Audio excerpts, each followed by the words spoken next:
Many people over 65 are choosing new and exciting ways to live that go far beyond the idea of a nursing home. If you are in your 60s, 70s, or even 80s, this might surprise you, but the world is changing quickly. The way we age, the way we live, and the way we care for each other is going through a big shift. A lot of people think that after age 75 the only choices are a hospital bed, a small apartment, or a nursing home, but that is no longer true. Some of the most creative and helpful ideas for senior living are not happening in hospitals, they are happening in homes, in gardens, and even on cruise ships. Yes, really, this message is for older adults who are still curious, who still want freedom, and who believe that life does not end when we get old. We are going to look at 7 growing trends that are changing how people think about aging. These ideas are not just dreams, they are real, and they are already helping many people like you, no matter where you are in your journey. These ideas might surprise you, give you hope, and help you imagine a better future. And the good news is, it is never too late to try something new. Let us look at what aging really looks like today and why the old idea of a nursing home may soon disappear. The first trend is the rise of communities where seniors choose to live with purpose and connection. All across the country, something unexpected is happening. Older adults, many in their 60s, 70s, and beyond, are moving into neighborhoods not built by corporations or nursing home chains, but by seniors themselves. These are called intentional senior communities, and they are quietly reshaping what aging in America looks like. Picture this: a small group of retired friends pool their resources and buy a plot of land. Instead of each going off to live alone in separate homes or facilities, they design a small neighborhood with shared gardens, common areas, and private living spaces. Some even build tiny homes or shared ranch-style houses. It is not about isolation issues we see in aging: loneliness. Carl Jung once wrote that the worst part of aging is not the body breaking down. It is feeling like you are no longer useful, like you have been put on a shelf. But in these communities, older people are needed. They cook together. They check on one another. They share stories, books, tools, and time. There is one woman, Joyce, who is 82 and living in one of these intentional communities in North Carolina. She told a local journalist that they decided they did not want to grow old in silence. They wanted to laugh together. They wanted to be seen. And that is exactly what these places offer. Not just care, but connection. It is not a fantasy. It is happening, and it is growing. Zoning laws are starting to adjust to allow for these kinds of setups. Home builders are beginning to recognize the trend, and older Americans are realizing that they do not have to choose between independence and support. They can have both. The real beauty of these communities is not in the architecture. It is in the mindset. It is in the idea that you can age with others without losing your sense of self. That you can build your future with your own hands, even if those hands are a little slower than they used to be. And for those of us who have worked hard all our lives, does it not make sense to spend our later years not just surviving but belonging? Trend 2 is tech-powered aging in place. If there is one thing that has changed aging more than anything else in the last 10 years, it is technology, and not just the kind that lets you video call your grandchildren. We are talking about the quiet revolution that is letting people in their 70s and 80s live alone longer, live safer, and live better, all without giving up their dignity. Let us start with the basics. Fall detection used to mean wearing an awkward device around your neck. Now there are smart sensors placed under rugs, on door frames, or even in light bulbs. They do not film you or record sound. They just watch for patterns. And if you fall, or if something seems off, like not leaving your bedroom by noon, the system sends a gentle alert to a loved one. It is not about surveillance. It is about silent safety. And it is not just safety. Smart home systems are becoming caretakers in their own right. A voice assistant can remind you to take your medication. A smart oven will shut off automatically if it is left on too long. Lights come on when you get up at night to prevent falls. Even front doors can be locked remotely if you forget. There is a man I know, Larry, who is 79 and fiercely independent. He lives alone and has no intention of moving into a facility, but his son installed a few discreet devices in his home. Now if Larry does not make coffee by 9 in the morning, something he has done every day for 50 years, his daughter gets a message. She usually texts him just to check in. He does not feel watched. He feels cared for without being hovered over. The psychological shift here is important. Carl Jung often spoke about the human need to maintain autonomy even in decline. And that is what this tech supports. It does not infantilize you. It supports your ability to remain who you are on your own terms. And let us not forget telemedicine. In the past, getting to the doctor meant a ride, a wait, and half a day gone. Now you can consult with a specialist from your living room. You can send daily blood pressure updates or glucose levels without leaving the house. It is saving lives and sanity. And then there is community tech. Seniors are starting to use apps not just to watch videos or scroll pictures, but to find others nearby who want to go for a walk, share a meal, or play cards. In some neighborhoods, a single app connects a dozen seniors who meet once a week for trivia night, all because someone clicked join. The beauty of it is that none of this is flashy. It is not for show. It is not to prove that seniors are hip or modern. It is about the quiet confidence that comes from knowing your home is working with you, not against you. It is about staying connected even when the world feels fast and far away. It is about giving your children peace of mind while still giving yourself the space to breathe. And here is what really matters. These tools are not just for the wealthy. Many are affordable and some are covered by Medicare or community programs. Local governments are starting to catch on, realizing it is cheaper and kinder to help people stay in their homes than to move them into care too soon. Aging in place used to mean sitting in the same chair watching the same television waiting for someone to knock on the door. Not anymore. Now it means you have got tools that support your independence routines, that help you stay grounded, and subtle safety nets that catch you before you fall.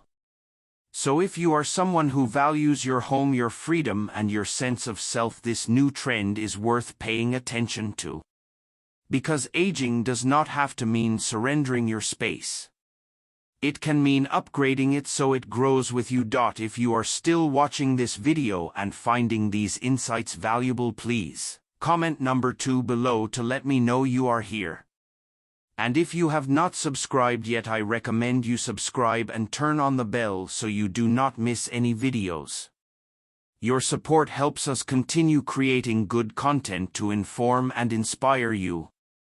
Now let us move forward. Trend 3 is intergenerational housing models. One of the most heartwarming and surprisingly practical shifts we are seeing today is the rise of intergenerational living. Not just out of necessity but by choice. More and more families are realizing that putting 3 generations under one roof, or at least on the same property, does more than save on rent. It restores a sense of belonging that so many older adults quietly lose as they age. Now let us be clear. Intergenerational living today does not mean a chaotic house filled with shouting children and no privacy. These new models are smart, respectful, and often beautifully designed. Think of a small private cottage or a converted garage with its own kitchen and entrance. You are nearby, but you are not underfoot. You are part of the family circle but still independent. There is a family I know, the Crawfords in Ohio. Ellen, who is 72, was widowed a few years back. Her daughter and son-in-law invited her to move into the finished basement of their home. But it is no dark cellar. They added a stairlift, put in new windows, soundproofed the ceiling, and created a warm, cozy space that is hers. She joins them for dinner when she wants, but she can also close the door and enjoy her books in peace. And you know what is remarkable? Everyone benefits. Her daughter does not have to worry about whether she took her medicine. Her grandchildren get to know their grandmother as a person, not just a holiday visitor. And Ellen says she feels younger just from being around people who laugh loud and live fully. This trend is about more than convenience. It taps into something Carl Jung often explored: the need to find new roles and purpose as we age. In intergenerational homes, older adults are not treated like passive guests. They are mentors, storytellers, even co-parents at times. Their presence grounds the family. Their wisdom fills the house. Of course, this kind of setup is not for everyone. Some seniors treasure their solitude, and that is perfectly fine. But for many, the idea of aging alone, of growing old in silence, is far more frightening than the idea of sharing space. And communities are starting to reflect this too. In Oregon, there is a housing development designed around this exact idea. It features duplexes and triplexes where older and younger families live side by side by design. There is a shared garden, a community room, and monthly potlucks. The elders do not feel pushed aside. They feel woven in. Even urban planning is catching on. Some cities are changing zoning laws to allow accessory dwelling units, also called granny flats, on existing properties. That means families do not have to break the bank or uproot to care for an aging parent. They just build smartly together, and let us not overlook the emotional healing this can bring. I have seen it with my own eyes. Parents and adult children who had not really talked in years suddenly rediscovering one another, not through big dramatic conversations but through daily life: morning coffee, evening walks, shared meals. Living together with enough space and clear boundaries can mend old wounds, build new memories, and strengthen the very fabric of family.